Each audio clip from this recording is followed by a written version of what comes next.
Quem possui Berlim controla a Alemanha. Quem controla a Alemanha controla a Europa. Essa frase, pessoal, é do Lenin citando Marx. E foi dentro desse entendimento que Khrushchev disputou com os Estados Unidos o controle de Berlim Oriental. Kennedy, que era presidente dos Estados Unidos, era considerado pelo bloco soviético um presidente fraco. Ao mesmo tempo que Khrushchev era visto pelo bloco ocidental como a melhor opção, em detrimento de vários stalinistas e em detrimento do Mao Tse-tung. E dentro desse contexto, pessoal, Berlim era o lugar mais perigoso do mundo. E sobre tudo isso, nós vamos falar hoje.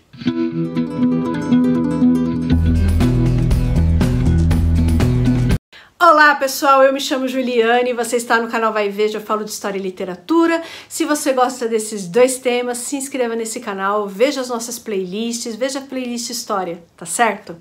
Para compor esse vídeo, pessoal, eu estou me baseando no livro Berlim 1961, Kennedy, Khrushchev e o lugar mais perigoso do mundo, de Frederick Kemp, tá certo? Normalmente, as pessoas entendem como o momento mais perigoso da Guerra Fria a crise dos mísseis de Cuba. Porém, a crise dos mísseis de Cuba aconteceu por conta da indecisão e da fraqueza demonstrada pelo Kennedy na condução da crise de Berlim. Após a Segunda Guerra Mundial, a Alemanha ficou dividida entre quatro potências vencedoras: a União Soviética, os Estados Unidos, a França e o Reino Unido. Quando Stalin morreu, assumiu na União Soviética Nikita Khrushchev, ou Khrushchev, tá? As duas pronúncias estão corretas. Num discurso, pessoal, de 5 horas, no 20º Congresso do Partido Comunista da União Soviética, Khrushchev denunciou os crimes de Stalin, como a prática sistemática de prisão e tortura, e os campos de trabalhos forçados, o sistema de gulags. Esse posicionamento do Khrushchev desagradou muita gente na União Soviética, que era stalinista. E o Mao Tse-tung, que subiu no Partido Comunista Chinês, financiado pela União Soviética, na época sob a liderança de Stalin, também não gostou muito. Lavrent Beria, que era o chefe da NKVD, futura KGB, queria negociar com o Ocidente uma compensação financeira para os soviéticos se reerguerem da Segunda Guerra Mundial. E, em troca, a Alemanha ficaria sob domínio americano. Beria, pessoal, acabou sendo assassinado e assumiu Khrushchev, que não concordava com essa ideia. O Walter Ulbricht, que era líder da Alemanha Oriental, tinha começado a coletivização do campo e também ele começou a prender as pessoas por conta das suas opiniões políticas. A coisa ficou tão complicada que a União Soviética pediu que de início ele não tomasse medidas tão drásticas, pois o número de migrantes para a Alemanha Ocidental aumentava a cada dia. Muitos críticos de Khrushchev achavam que ele estava sendo fraco, deixando piorar a situação de Berlim Oriental. Mas o que estava acontecendo ao certo lá? As pessoas estavam fugindo para Berlim Ocidental, em busca de melhores salários. Berlim Oriental estava perdendo muita mão de obra qualificada. Berlim, pessoal, era o calcanhar de Aquiles do bloco soviético, o lugar onde o comunismo estava mais vulnerável. E Walter Ulbricht, que era o líder, da Alemanha Oriental, vivia reclamando que todos os dias milhares de alemães iam para o lado ocidental.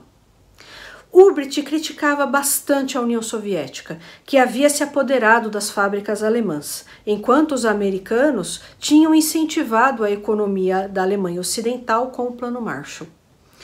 Um operário da Alemanha Oriental precisava trabalhar 3 vezes mais que seu colega da Alemanha Ocidental para comprar, pessoal, um simples par de sapatos, isso se ele conseguisse encontrá-los. Mao Tse-tung se opunha à política externa de coexistência pacífica com os Estados Unidos, defendida por Khrushchev, e queria uma postura agressiva em relação a Berlim, a América Latina e a África. Segundo relatos do próprio Khrushchev, ele era muito antipático ao Mao Tse-tung. Em 1954, durante uma visita dele à China, Khrushchev reclamou de tudo, desde do chá verde até a bajulação que ele estava recebendo. Ele considerava aquela bajulação do Mao Tse-tung bastante insincera, e era mesmo. Na verdade, pessoal, Khrushchev ficou chocado com a disposição do Mao Tse-tung em entrar em guerra direta com os Estados Unidos. Mao argumentava que como os chineses e os soviéticos tinham uma população muito maior, eles sairiam vitoriosos. Olha o Mao Tse-tung falando. Podemos perder mais de 300 milhões de pessoas. E daí, guerra é guerra. Mao chegou a dizer que os chineses produziriam mais bebês que nunca para substituir os mortos. Khrushchev falou que Mao Tse-tung era, na verdade, um lunático. Nesse encontro, Mao Tse-tung chegou a soprar fumaça de cigarro no rosto do Khrushchev. Algumas pessoas falam que o Khrushchev está com um sapato no Mao Tse-tung, mas isso não tem comprovação. O líder soviético chegou a gritar com Deng Xiaoping, que depois se tornaria líder na China, se vocês querem Stalin, eu mando tudo para vocês, caixão, corpo, tudo. O Khrushchev, pessoal, ele era contra um conflito direto com os Estados Unidos por conta das armas nucleares. Porém, ele queria desgastar os Estados Unidos aos poucos. Essa era a estratégia do Khrushchev, provocando diversas guerras na América Latina, na África e na Ásia. Também, pessoal, o Khrushchev achava que tinha possibilidades de sucesso, bem maiores que a do Stalin. Por quê? Porque eles tinham acabado com o monopólio dos Estados Unidos das armas nucleares.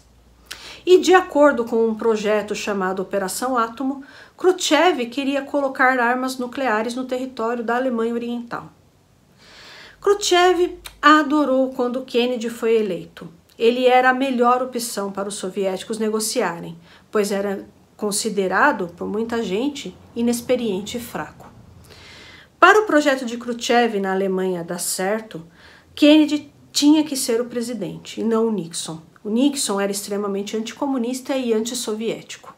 Durante as eleições, Khrushchev se conteve em demonstrar muito apoio ao Kennedy, pois sabia que isso lhe tiraria votos.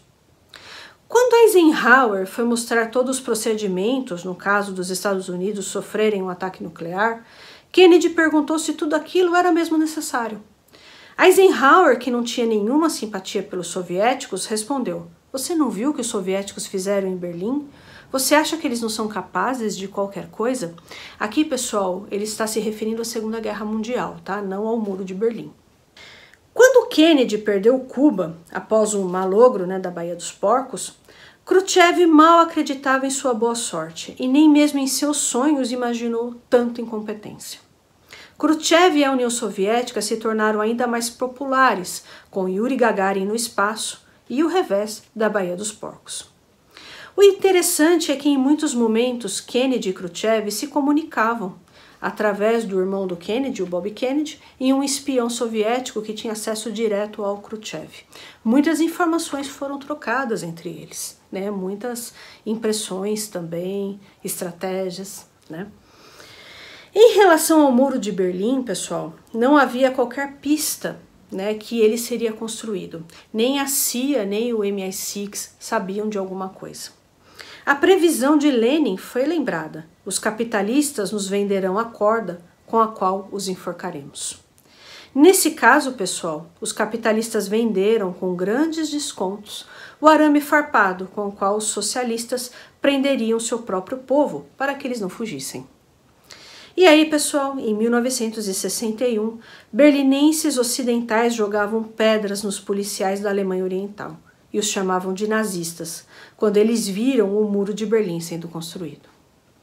Do Muro de Berlim, o repórter da CBS News, Daniel Schorr, informou a seus ouvintes: "Esta noite, a Guerra Fria ganhou nova dimensão, com soldados americanos e russos posicionados uns contra os outros pela primeira vez na história. Jornalistas, fotógrafos, líderes políticos, espiões, generais e até turistas correram para Berlim a fim de ver a cortina de ferro se materializar, a cortina de ferro que tanto Churchill falava. Os berlinenses ocidentais estavam com raiva dos socialistas e cada vez mais furiosos com o que eles consideravam como traição dos norte-americanos. Achavam lamentável os Estados Unidos não destacarem um único pelotão para demonstrar solidariedade, ao menos. Nem tivessem imposto uma única sanção aos alemães orientais ou aos soviéticos para puni-los. As imagens eram fortes, soldados da Alemanha Oriental portando submetralhadoras, mulheres chorando, gente tentando passar, tudo emoldurado por arame farpado. Khrushchev estava feliz consigo mesmo por ter superado os americanos, os ingleses e os franceses, sem conflito militar, sem reações violentas e sem sanções econômicas. O líder soviético chegou a ameaçar os norte-americanos. No caso de uma guerra por Berlim, bastaria 1 hora para não existirem nem Paris nem a França. Mesmo com todo esse sucesso, Khrushchev levou um golpe em 1964. Contra ele pesou a desorganização da economia soviética por conta da corrida armamentista com o Ocidente. Ele foi sucedido por Leonid Brezhnev. Em 22 de novembro de 1963, Kennedy foi assassinado. Há várias teorias sobre o assassinato dele. Muitas pessoas falam que ele foi morto pela máfia por ter perdido Cuba, onde a máfia lavava dinheiro nos cassinos. Também há a teoria que foi a própria CIA que o matou, por sua inabilidade na crise de Berlim e na Baía dos Porcos. Acho que nunca saberemos ao certo, né, pessoal? É isso aí. Se você gostou desse vídeo, eu peço a sua gentileza para você, por favor, se inscrever nesse canal, curtir, compartilhar esse vídeo com seus amigos, publicar esse vídeo nas suas redes sociais, deixar o seu like, seu comentário. Tudo isso é muito importante, tá bom? Um abraço e até o próximo vídeo.